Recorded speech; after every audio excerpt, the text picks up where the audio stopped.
Hello students, today we will study chapter number 5 of computer, that is operating a computer. So in this chapter we will study about how to switch on and shut down a computer, start and close a program on a computer, and resize and move a window on the desktop. So students, there are 4 steps to switch on a computer. Number 1, switch on the main power supply. Number 2, switch on the UPS. Number 3, press the power button on the CPU. And the number 4 is press the monitor button and your computer will be switched on. So students, see in the picture. Your first step will be switch on the main power supply. You are able to see a switch board and you have to press the button on it. This will be your first step.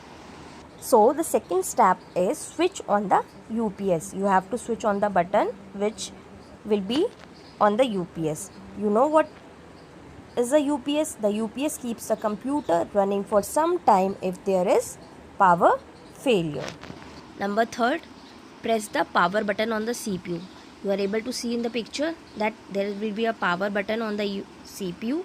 You have to press it, and the last step is press the monitor button.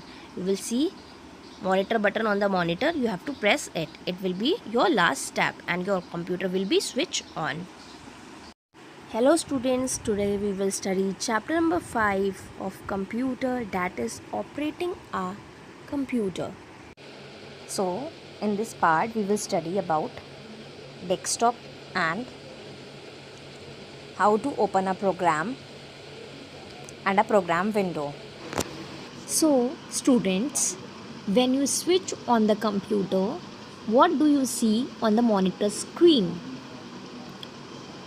So when we switch on the computer, we get the first display screen, and the first display screen is known as desktop. Now you see arrow on the screen. This is a cursor and you can move it with the help of mouse like this. Now there are many small pictures on the desktop like computer, control panel.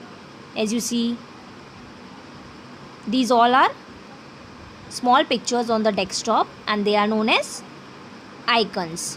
What are they known as? They are known as icons. As you see, the control panel, Mozilla Firefox, Skype, all are known as icons. The bar at the bottom is called the taskbar. There is one bar on the desktop screen at the bottom and that bar is known as taskbar. As you can see, the timing, battery on the right side, and on the left side in the taskbar you can see the start button.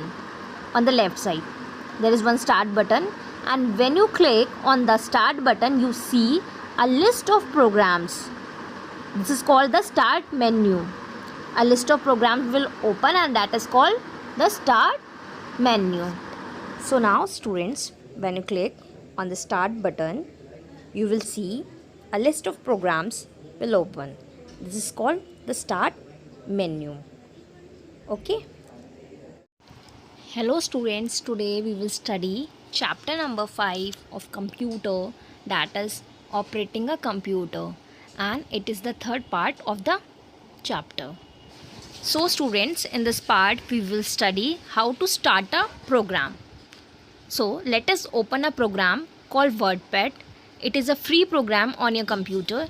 You can use it to type and save what you have typed. So now students, these are the 3 steps that you have to follow to start a program.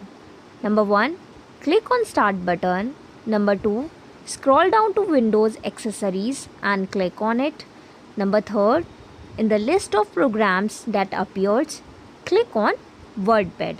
So these are the 3 steps that you have to follow to open a program called WordPad. Now students, you can understand more clearly that how you can follow these 3 steps. So students, in the taskbar you can see the start button on the left. So follow the first step, click on start button.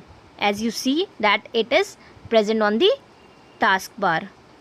So students, when you click on start button, a window will open. Then you have to scroll down to Windows Accessories and click on Windows Accessories. After clicking on Windows Accessories, a list of programs appears. Then scroll down to WordPad and click on WordPad. After clicking on WordPad, the WordPad program will open and you will see the WordPad window on the monitor screen.